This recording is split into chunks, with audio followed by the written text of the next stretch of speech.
Assalamualaikum warahmatullahi wabarakatuh. Bismillahirrahmanirrahim. Alhamdulillahi rabbil alamin. Hamdan katsiran thayyiban mubarakan fihi kama yuhibbu rabbuna wa yarda. Allahumma salli wa sallim ala abdika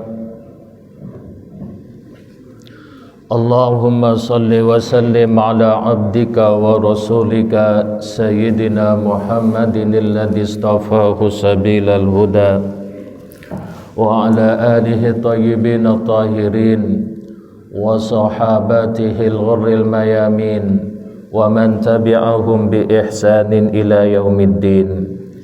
Fa subhanaka la ilma lana illa ma 'allamtana innaka antal alimul hakim. Rabbi shrah li sadri wa yassir li amri wahlul 'uqdatam min lisani yafqahu qawli. Allahumma atina min 'indika ilman. Ya Allah, berikanlah kami dari sisimu sebuah pengetahuan. Warzuqna fahman. Ya Allah, limpahkanlah kepada kami sebuah kefahaman. Wa'allimna ma yanfa'una. Ya Allah, ajarkan kepada kami sesuatu yang bermanfaat. Wanfa'na bima 'allamtana. Ya Allah, berikan manfaat terhadap apa yang telah Engkau ajarkan. Wa alhiqna bis-salihin. Ya Allah, pertemukan kami, kelompokkan kami beserta orang-orang yang soleh. Amin ya rabbal alamin. Amma ba'du. Hadirin jamaah yang dimuliakan oleh Allah, Bapak dan Ibu semua, mudah-mudahan kita semua senantiasa mendapatkan limpahan rahmah, kasih sayang, hidayah dari Allah Subhanahu wa ta'ala. Terutama kita berdoa pada Ketua DKM dan jajarannya dan semua yang terkait dengan masjid kita ini. Begitu pula kita semua jamaah Bapak dan Ibu, mudah-mudahan selalu Allah bimbing kita dan mudah untuk mengaktualisasikan nikmat-nikmat yang telah kita terima ini untuk mencari keridhaan Allah Subhanahu wa ta'ala. Amin ya rabbal alamin. Jamaah yang dimuliakan oleh Allah, kalau misalkan kita ditanya, perlukah kita berada di masjid? Perlukah kita memakmurkan masjid? Apa manfaatnya seseorang itu ketika berada di masjid? Maka jamaah yang dimuliakan oleh Allah, jawaban dari ini, permulaan dari jawaban ini yang hendak kita runutkan nanti beserta manhaj metode kita sebagai seorang muslim. Baik, menjawab pertanyaan tadi, perlukah kita di masjid? Maka jawabannya sangat perlu, dan itu wajib. Allah Subhanahu wa ta'ala di dalam surat 9, surat At-Taubah ayat yang ke-18, dengan tegas menegaskan agar kita semua yang membangun masjid ini, yang kita biayain dengan mahal, yang kita memperjuangkannya secara susah payah, maka ketika masjid ini berdiri, ada suatu tugas bagi setiap kita untuk memakmurkan masjid. Maka Allah mengatakan, a'udzubillahi minasyaitonir rajim. Bismillahirrahmanirrahim. Innama ya'muru masajidallah man amana billahi wal yaumil akhir wa amila salihan wa aqamus salata wa ataz zakata wa lam yakhsha illallah fa asa ulaika ayyakunu minal muhtadin. Kurang lebih artinya adalah innama ya'muru. Di sini Allah memulai dengan kalimah huruf. Kalau misalkan kita belajar grammar, di situ ada kalimah fi'il, ada kalimah isim, ada kalimah huruf. Nah, kalimah huruf ini terdiri ada huruf-huruf yang mempunyai makna, ada huruf-huruf yang tidak punya makna, dan ada penggunaan huruf yang mempunyai taukid, yakni menguatkan terhadap hukum atau pesan yang tersematkan dalam kosakata kerjanya. Termasuk adalah huruf inna, itu adalah dalam usulnya di samping taukid, dia adalah huruf takhsis. Takhsis itu adalah takhsisul am lil khas, sebuah kekhususan mengkhususkan dari sesuatu yang umum dikhususkan pada item yang tertentu. Lalu Allah mengatakan innama ya'muru. Ya'muru ini kita belajar grammar ada yang namanya kalimah fi'il atau kosakata kerja. Ada fi'il madi, ada fi'il mudhari, ada fi'il amar, cabangnya ada fi'il nahi. Allah mempergunakan takhsis sekaligus taukid dimasukkan ke dalam fi'il mudhari, maka bunyinya innama ya'muru, hanyalah sesungguhnya yang dapat memakmurkan. Innama ya'muru al masjid, hanyalah sesungguhnya. Ini kata-kata yang agak asing kan kalau dalam prosa bahasa Indonesia. Kalau misalkan runutkan perkosakata Arabnya sering sekali, oh katanya kok aneh gitu. Misalkan ada double taukid, ada triple taukid tuh kalau di dalam bahasa Arab Al-Qur'annya. Baiklah. Innama ya'muru masajidallah, hanyalah sesungguhnya yang dapat memakmurkan masjid itu adalah man, seseorang. Man ini terdiri dari isim mausul. Isim mausul itu biasanya nakiroh, umum, siapa saja. Maka yang kedua, isim mausul butuh adalah isim silah, butuh silah. Isim mausul ini membutuhkan silah. Silahnya kalimat yang setelahnya. Baik, kita hentikan dulu untuk utak-atik kosakata ini. Kita hendak pada tujuan pesannya. Innama ya'muru masajidallah man amana billahi wal yaumil akhir. Sesungguhnya orang yang dapat memakmurkan masjid itu adalah orang-orang, karena man ini nakirah, sifatnya adalah jamak, adalah sekelompok orang atau orang-orang yang mendeklarasikan beriman kepada Allah Subhanahu wa ta'ala. Maksudnya apa?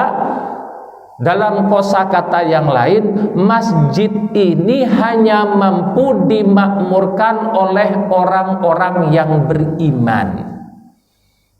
Dengan demikian, orang yang dapat memakmurkan masjid secara otomatis itulah orang yang beriman. Kalau seseorang mengaku beriman, maka makmurkan masjid. Jadi kesimpulannya, keberadaan orang-orang yang beriman itu adalah terkait dengan masjid, yang memakmurkan masjid. Makmur masjid itu bukan sekedar dengan kehadiran kita, tapi banyak item-item yang perlu kita pikirkan di masjid itu. Masjid butuh dana, masjid butuh penggerak, masjid butuh relasi, masjid butuh kajian, masjid butuh instruktur, masjid butuh segala macam. Maka di zaman Rasulullah SAW, masjid ini menjadi sentra ekonomi, masjid menjadi sentra sosial, masjid menjadi sentra keberadaban, budaya dan segala macam. Maka tercatat dalam sejarah baginda Nabi pernah itu alpa untuk sholat qobliyah zuhur. Ditanya, ya Rasulullah, apa engkau telah meninggalkan sholat ba'diyah zuhur? Lalu Rasul mengatakan, karena lupa sibuk mengatur ekonomi dari masjid. Begitupun pada suatu ketika Rasulullah pernah akhir banget sholat asarnya karena sibuknya mengatur ekonomi dari masjid. Maka masjid ini seharusnya menjadi sentra budaya, sentra aktivitas keagamaan, sosial, dan ekonomi. Jadi masjid jangan ngurusin simbol-simbol kematian saja. Kan kita ngeri kalau misalkan ke masjid yang terpampang misalnya keranda mayat. Setelah itu aktivitas masjid hanya sholat, hanya apa? Pernahkah kita pikirkan masjid itu untuk bikin produk yang ramah lingkungan misalnya? Apa maksudnya Ustadz ramah lingkungan? Ramah lingkungan adalah masjid bisa enggak menyentuh kebutuhan masyarakatnya. Selama ini kita hanya berceramah, dianggap bahwasannya ceramah itu adalah dakwah. Oke, yes. Tapi secara logika ceramah itu tidak akan mampu masuk ke dalam orang-orang yang lapar. Orang lapar itu nggak butuh ceramah. Orang lapar itu butuhnya apa? Makan. Kita berceramah menyebutkan ayat suci Al-Quran dengan komparasinya sangat luhur, indah sekali. Tapi engkau tidak pernah menyentuh perut orang miskin, sia-sia belaka. Kita ceramah menyebutkan ayat, hadis, macam-macam kepada orang lapar, maaf bisa ditampol, Pak. Kenapa? Inilah yang disebut dengan dakwah yang kurang membumi. Maka ketika misalkan kita berdakwah dengan sosial kita berdakwah dengan harta dan itu wajib, kita rekrutmen di masjid itu uang sebanyak-banyaknya, lalu belikan sembako, lalu uangnya banyak, kuliahkan anak yatim, fakir miskin, sekolahkan, bayarkan SPP-nya, itu tuh baru masjid yang betul-betul mempunyai produk yang ramah lingkungan. Pernahkah kita sebagai sosok orang masjid itu nanya, nyapa? Ya misalnya dalam segi sosial di sekeliling kita ada yang istilah-istilah yang nyeleneh itu anak-anak pangkah gitu kan. Anak pang itu apa? Anak pang itu ketika kita telusuri, anak-anak pang itu anak yang anti mandi, yang kalau mandi mereka aneh. Dan ada anak pang yang terkenal Kak, siapa itu? Mondi ya, yang penuh tatuan, akhirnya yang direkrut oleh Ustadz Ebit Leo yang dari Malaysia dan pernah ke Malaysia itu. Dakwanya pakai apa Ustadz Ebit Leo? Enggak usah mengugak-ugak ayat-ayat kita, cukup dikenalkan tuh anak-anak pang dan banyak dakwanya berhasil.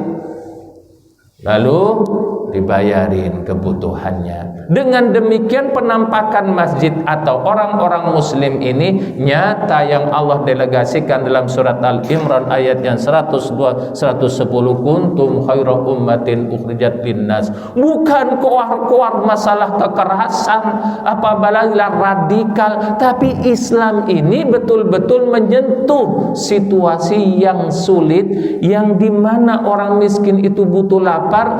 Jangan ceramah dulu, berikan makan. Apa permasalahannya? Karena permasalahan kita itu banyak. Nah, seharusnya di sini kecerdasan dalam berdakwah. Maka orang yang berdakwah itu, kalau misalkan di dalam perkuliahan itu, kebetulan saya jadi dosen di STKIP. Saya bertanya kepada mahasiswa saya, apakah dakwah itu dan siapa yang wajib berdakwah? Jawabannya umum, klasik. Berdakwah itu adalah ceramah, khotib, ustadz, kiai dan itu. Maksud saya tidak. Setiap individu wajib berdakwah. Dan dakwah tidak murni dengan narasi hadis dan ayat suci Al-Quran. Ketika engkau mengajak kebaikan pada siapapun, maka engkau adalah dai, gitu kan?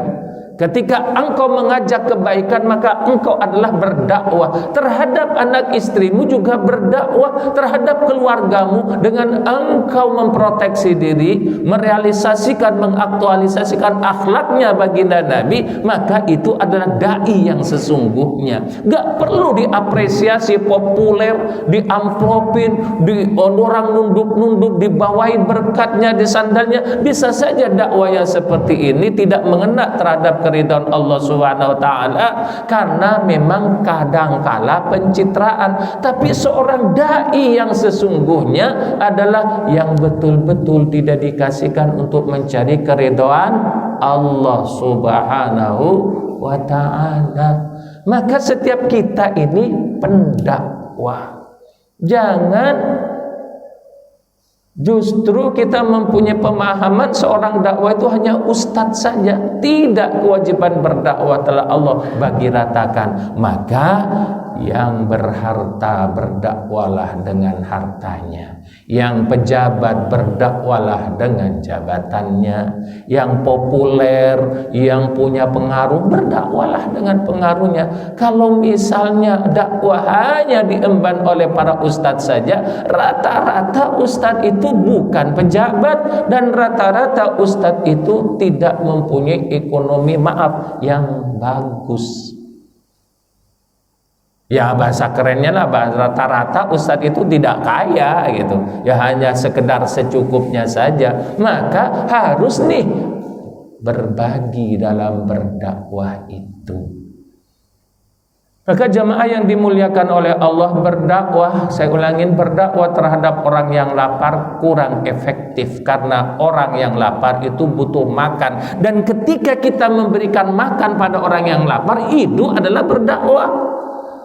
Orang yang nganggur kurang efektif untuk membacakan kitab suci Al-Quran, ayat-ayat serta falsafah yang brilian, yang sangat tinggi itu. Orang yang nganggur butuh saluran pekerjaan. Maka orang yang mempunyai pengaruh di situ, apakah pimpinan perusahaan atau punya relasi, maka rekrut itu, pekerjakan. Baru tuh kita ngomong 1-2 ayat saja, karena hatinya tenang, maka dia mampu menerima. Maka inilah yang disebut man amana billah, innama ya'muru masajidallah man amana billah. Sesungguhnya masjid itu hanya mampu dimakmurkan oleh orang-orang yang beriman kepada Allah. Pertaruhannya adalah iman.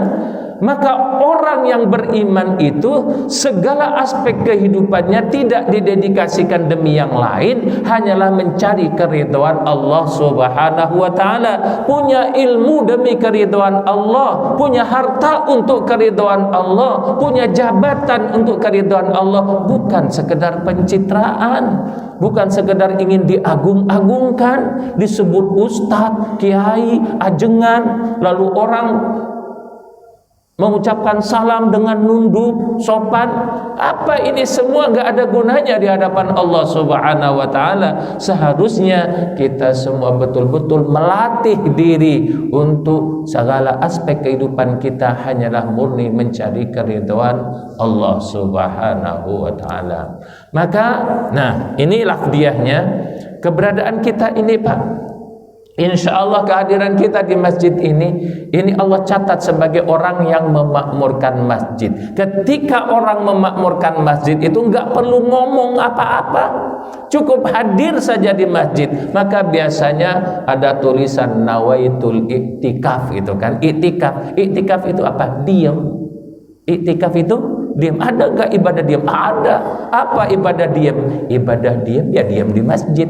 Diamnya saja di masjid ini berpahala di sisi Allah Subhanahu wa taala. Apalagi diikuti dengan bacaan kalimat-kalimat thayyibah, wiritan, salat, renungan, kajian. Itu berlipat ganda pahalanya. Apalagi untuk menegakkan hak, lalu mengkonsolidasikan bantuan. Ada saudara kita yang lagi teraniaya, terlepas pro dan kontranya, sekarang lagi viral apa itu? Palestina, yang setiap hari nyawa melayang. Nah ini seharusnya betul-betul diedukasi. Apa hubungan kita dengan Palestina misalnya?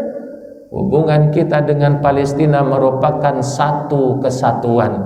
Karena Allah mengatakan dalam surat At-Taubah, wal mu'minuna wal mu'minatu ba'duhum awliya'u ba'din. Dalam ungkapan hadis, inna masalul mu'minina fi tawadihim wa tarahumihim wa ta'atufihim kal jasadil wahid idashtaka minhu adun tada'a sa'irul jasadi bil humma wasyahami. Perumpamaan hubungan orang muslim satu dengan muslim yang lain dalam hadis ini tidak ada kat teritori, tidak ada kat nation, tidak ada kat negara, tetapi umat muslim di seluruh dunia ini merupakan satu tubuh yang satu.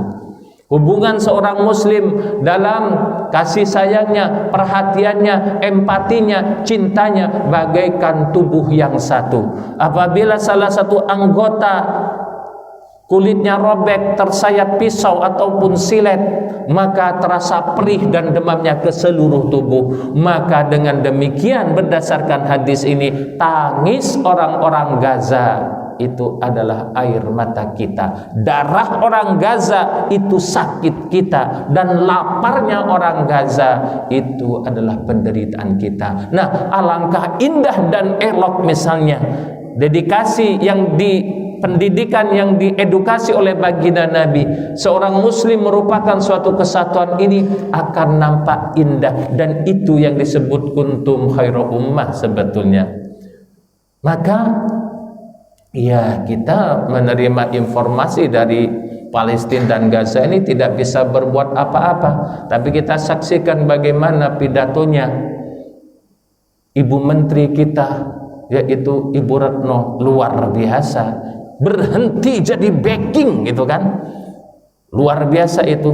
Kita atungin jempol, walaupun Ibu Retno tidak Islam kan bukan Islam Ibu Retno, tapi luar biasa kinerjanya Ibu Retno ini semenjak menjadi menteri, sungguh patut diatungi jempol. Dan kemarin dengan keras sekali di sidang PBB, Ibu Retno mengutuk dan negara-negara maju berhenti untuk menjadi backing, karena ini adalah masalah kemanusiaan.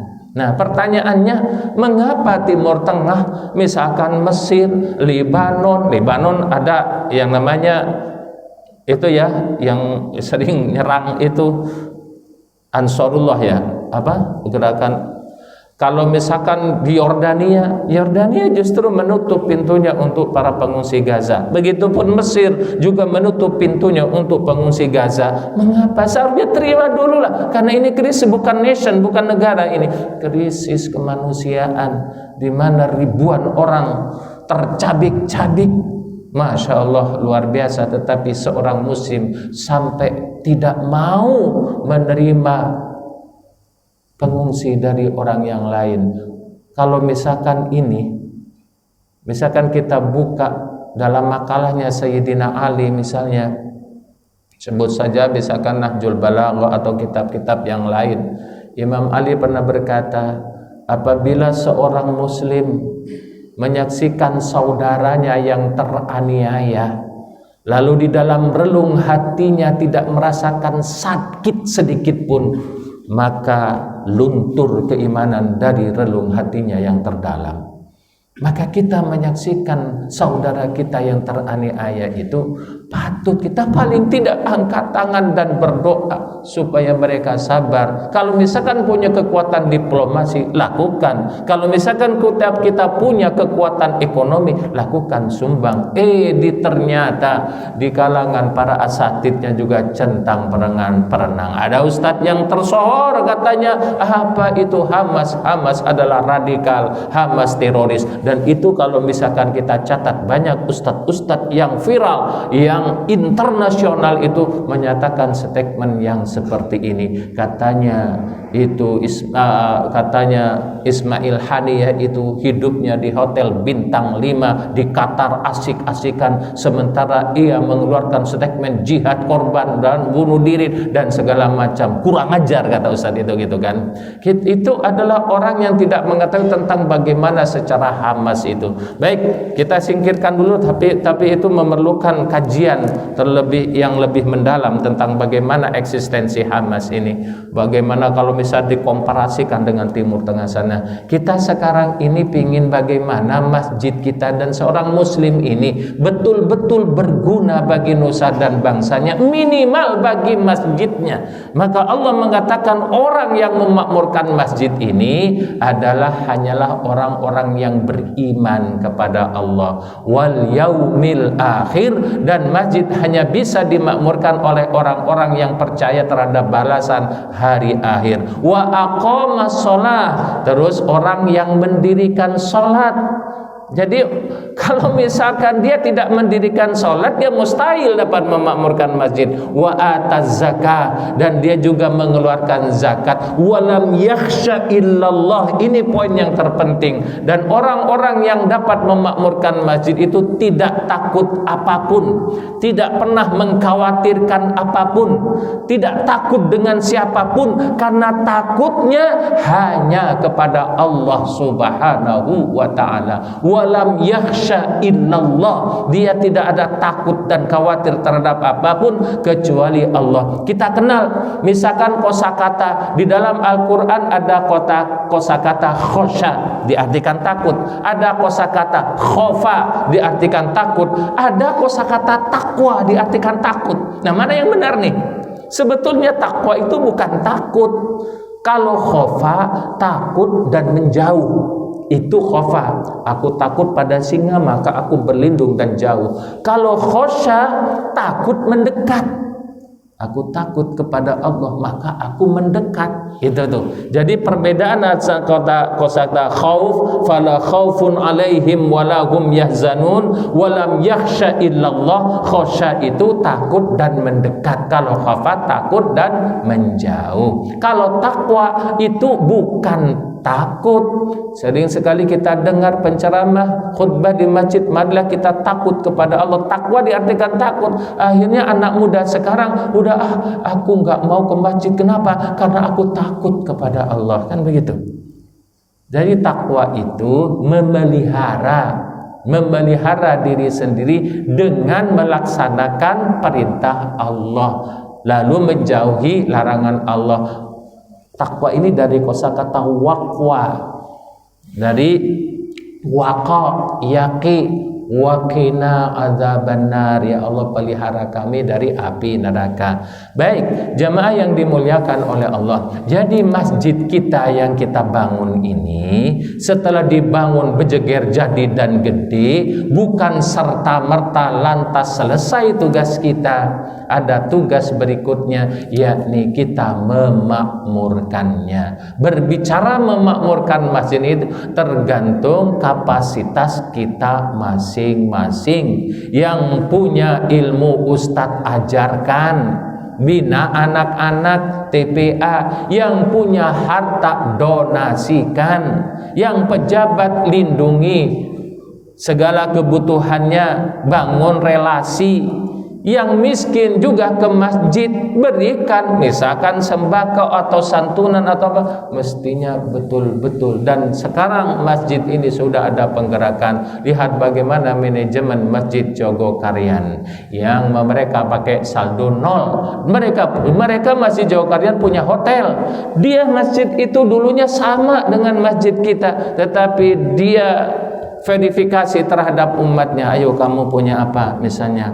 Oh iya, saya bisa dagang misalnya cetrok. Udah kamu dagang cetrok, nggak punya modal dari masjid.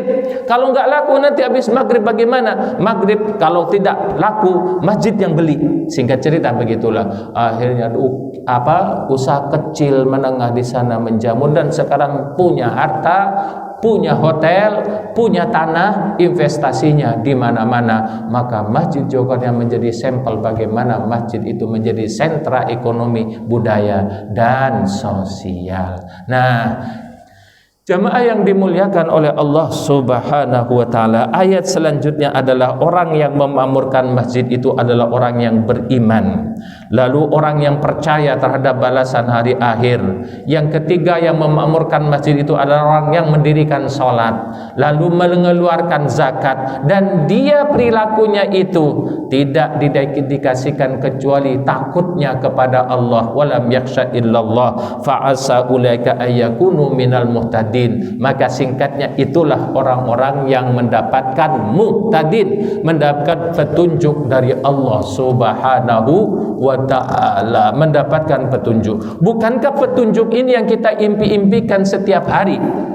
Pahamkah kita bahwasannya kita haus petunjuk dari Allah Subhanahu wa taala? Karena sering sekali apa yang kita deskripsikan sebagai kebenaran ternyata itu bukan kebenaran. Maka setiap hari kita minta petunjuk kepada Allah Subhanahu wa taala dengan ketika kita salat mengucapkan, ya Allah tunjukkanlah kami, ihdinas siratal mustaqim. Ya Allah tunjukkanlah kami kepada siratal mustaqim. Itu kan berapa kali kita minta petunjuk untuk oleh Allah dibimbing kepada siratal mustaqim? Paling tidak minimal 17 kali kita mengucapkan kalimat yang sama ini. Misalkan zuhur 4, asar 4, 8, maghrib 3, 11, isya 4, 15, subuh 2, 17.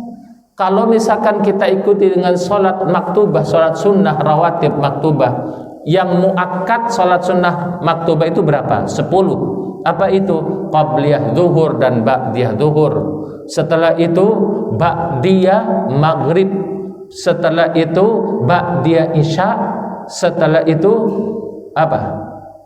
Qabliyah subuh. 10. Ini yang tidak pernah ditinggalkan oleh baginda Nabi. Salat sebelum asar apa ada? Ada, tapi tidak termasuk sunnah muakkad. Qabliyah maghrib ada bisa, tapi tidak muakkad. Qabliyah isya ada enggak?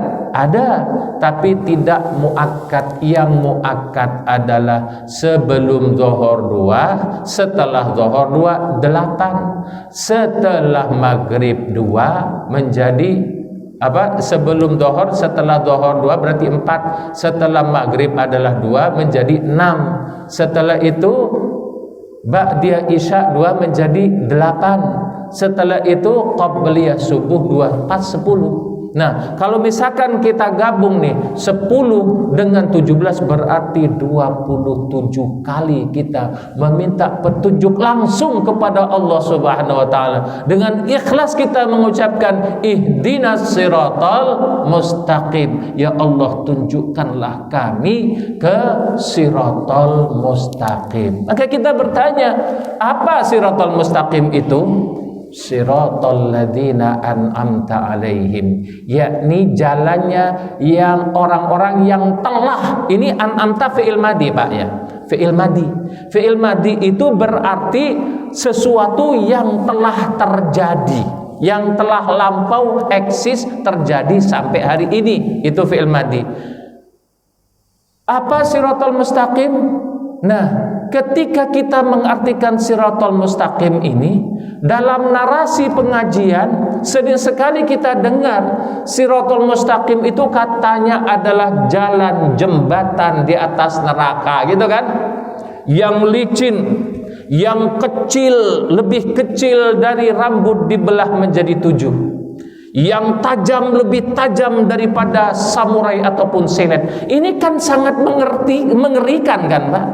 Ini gambaran siratal mustaqim seperti itu tuh yang kita mafhumi.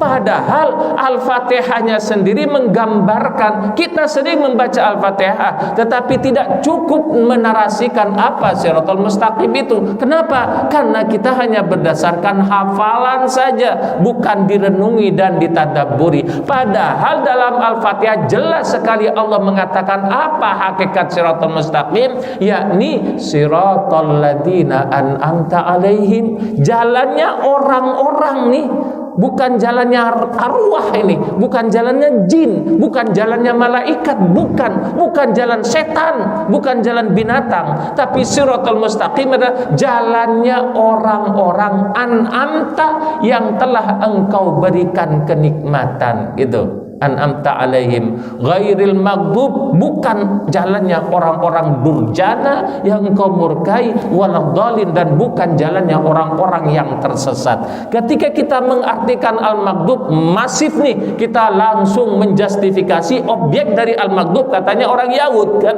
orang Yahudi. Terus ad-dhalin kita fokus pembacaannya maksudnya adalah orang Nasrani. Tidak, Pak.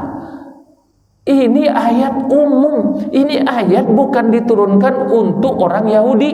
Ini ayat bukan diturunkan untuk orang Nasrani. Kita nih yang berKTP-kan Islam, yang sholat, yang rajin, tapi engkau bisa durjana, engkau bisa dimurkai Allah ketika realitas jalan kehidupanmu tidak sesuai dengan siratal mustaqim. Siratal mustaqimnya disuruh jujur, malah engkau suka nipu. Siratal mustaqimnya disuruh engkau empati, berperasaan, malah cuek. Siratal mustaqimnya disuruh engkau tidak maling, malah korupsi, berzina, macam-macam. Maka walaupun engkau beragama Islam, tetapi realitas kehidupanmu tidak sesuai dengan kaidah siratal mustaqimmu, engkau menjadi durjana dan dimurkai oleh Allah, dan engkau tersesat. Tuh siratal mustaqim. Jadi paham ya, ketika kita menafsirkan Al-Fatihah kita, jangan ambil sampel orang lain. Itu adalah objek dari pembicaraan ayat ini adalah kita semua. Siratal ladzina an'amta alaihim ghairil maghdubi alaihim waladhdallin, gitu kan. Nah, kosakata amin ini kan ketika sholat kan kita rame-rame kan mengucapkan amin. Landasannya bagaimana? Ada enggak bacaan amin di dalam Al-Quran? Tidak ada.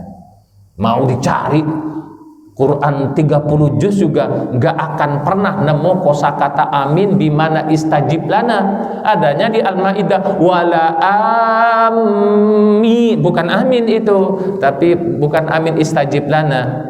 Lalu dari mana kita mengucapkan amin? Dari hadis itu kan, barang siapa yang mengucapkan amin sang imam lalu bertemu dengan barang siapa mengucapkan amin, aminnya bertemu dengan aminnya imam, maka para malaikat mengaminkannya. Kita tidak akan kontroversi di sini, tapi perlu kita mengedukasi diri kita. Ada enggak madhab yang tidak membolehkan pakai amin dalam misalkan fikihnya? Ada.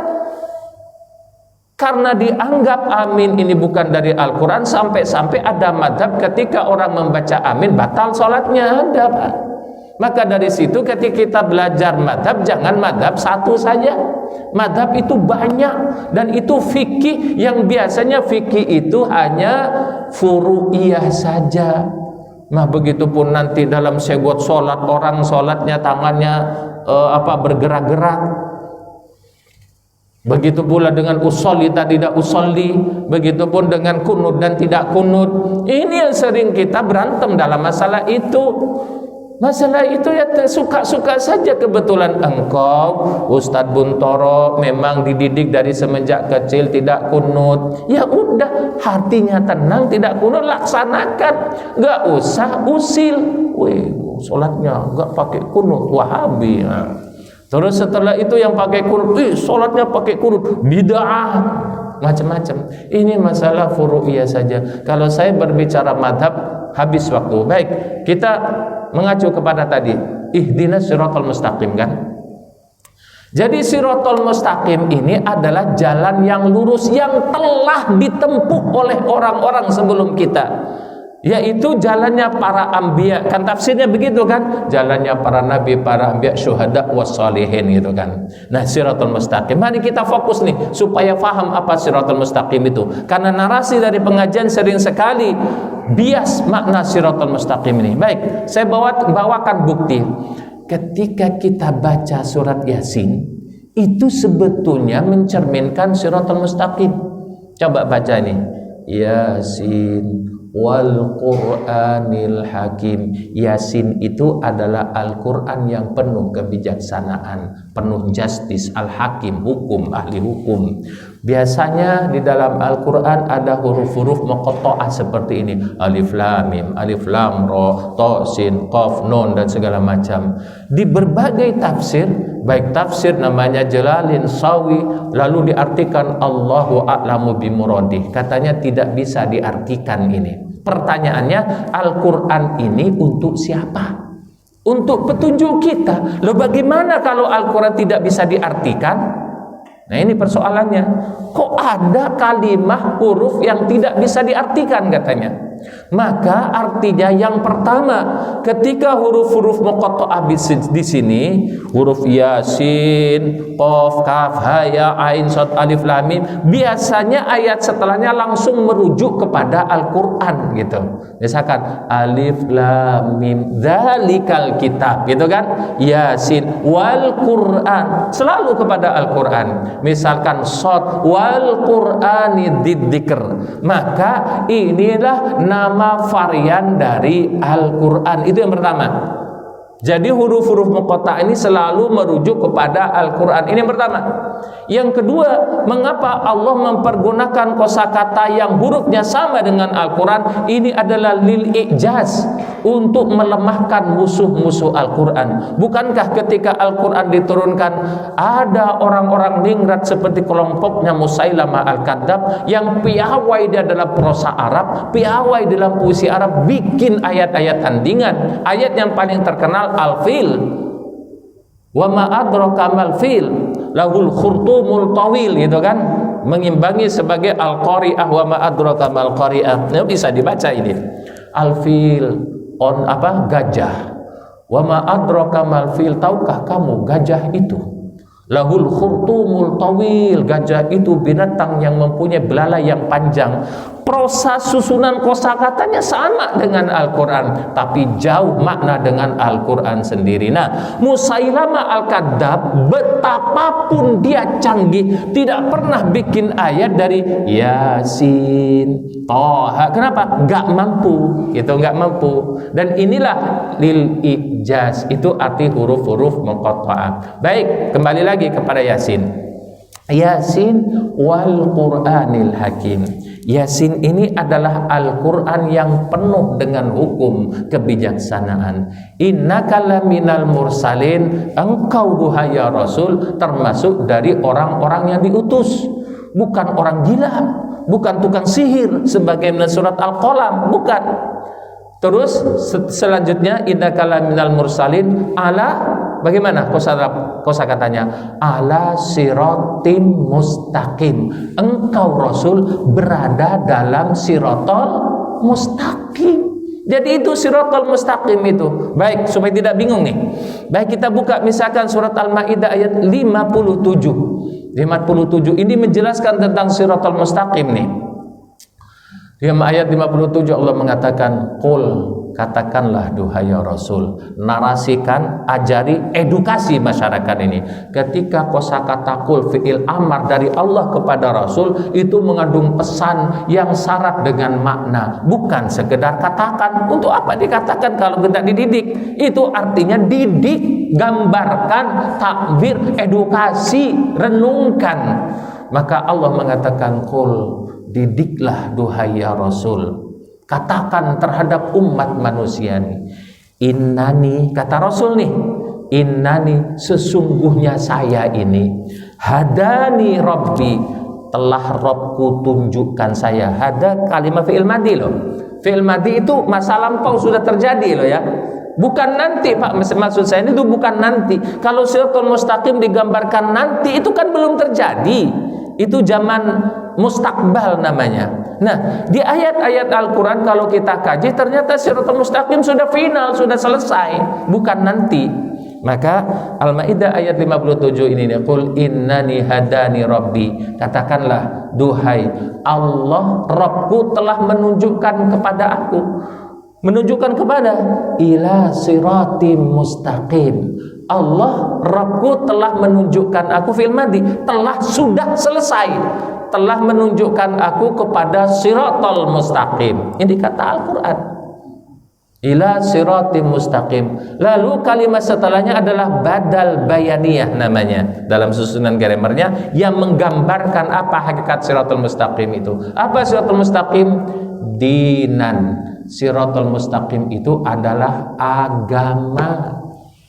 Jadi siratul mustaqim itu bukan jembatan di atas neraka, dinang qiyamah. Siratul mustaqim itu agama yang lurus.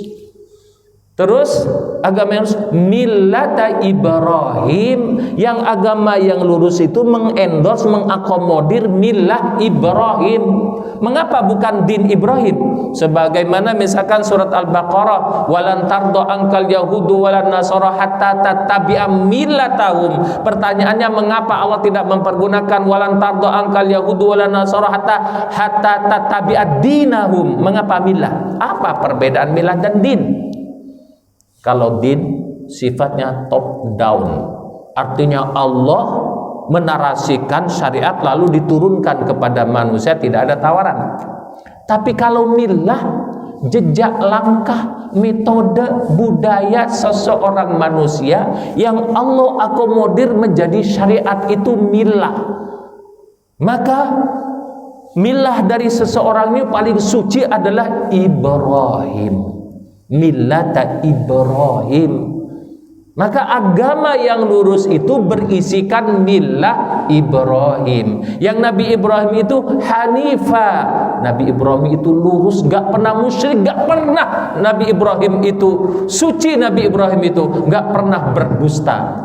Ketika kita baca hadis, ternyata Nabi Ibrahim pernah berdusta, itu kan? Ketika dalam kisah anak-anak SD, Nabi Ibrahim menghancurkan patung-patung itu lalu mengalungkan kampaknya ke paling gede, lalu Nabi Ibrahim di situ katanya berdusta. Dan ini juga termuat dalam hadis syafaat. Ketika nanti di hari kiamat, hadisnya panjang nih, simpulannya saja. Ketika nanti di hari kiamat seluruh manusia menemui Adam, ya Adam, engkau adalah bapak kami, berikan kami syafaat. Adam mengatakan, aku tidak mampu memberikan syafaat karena aku telah berdosa memakan pohon khuldi. Lalu ketika itu kepada Nabi Ibrahim, kepada Nuh, engkau adalah nabi yang mendapatkan wahyu, engkau adalah bla bla bla, berikan kami syafaat. Nuh berkata, tidak, aku pernah berbuat zalim, minta menghancurkan umatku dengan banjir bandang atau banjir bah. Lalu kepada Nabi Ibrahim, ini dia hadis syafaat nih,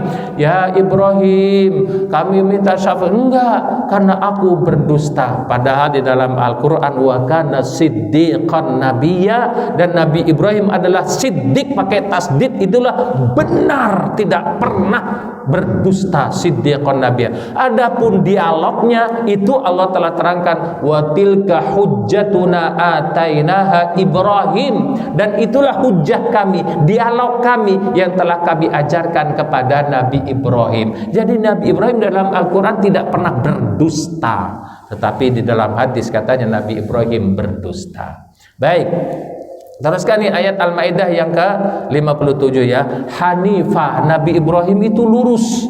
Wa ma kana minal musyrikin, dan Nabi Ibrahim itu tidak pernah musyrik.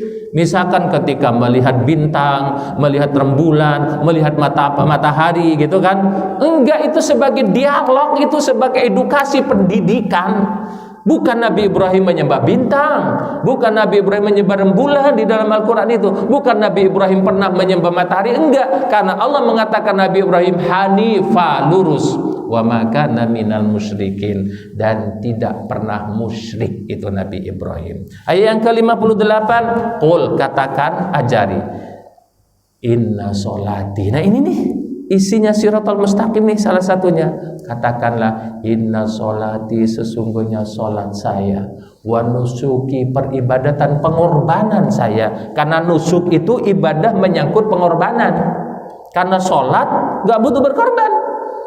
Baik, kita sholat datang aja ke masjid, sholat berkorban, enggak. Tapi nusuknya nanti bisa berarti diinfakkan. Idul Adha itu ibadah nusuk namanya. Makanya di situ haji termasuk manasik haji, dari kosa nusuk haji, karena penuh dengan pengorbanan. Kalau misalkan kita melakukan harus beli kambing kan sebagai diat dan segala macam. Maka nusuk ini adalah ibadah yang domainnya adalah pada pengorbanan. Qul inna sholati wa nusuki wa mahyaya, hidupku wa mamati, matiku lillah, hanya karena Allah. Ini siratal mustaqim, bukan karena pencitraan hendak dipilih menjadi anggota dewan, bukan hendak dipertuan agungkan supaya menjadi ustadz, bukan hendak dipilih menjadi RT RW, apalah itu semua tidak ada harganya di hadapan Allah Subhanahu wa taala. Tetapi siratal mustaqim ini mendidik kita supaya kita betul ikhlas lillahi taala, betul-betul segala aspek kehidupannya didedikasikan mencari keridhaan Allah Subhanahu wa taala. Maka isi siratal mustaqim salah satunya